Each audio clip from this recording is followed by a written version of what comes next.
Európska únia v súčasnosti je hospodársky a politický zväzok 27 štátov.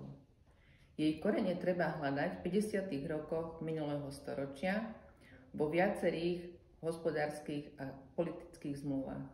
Základom bolo Európske hospodárske spoločenstvo, ktorého členmi bolo 6 štátov a vzniklo v roku 1958.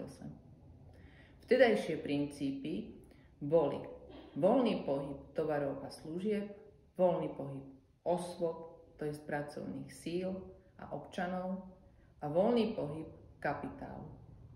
V súčasnosti Európska únia sa stáva viac politickou ako hospodárskou inštitúciou.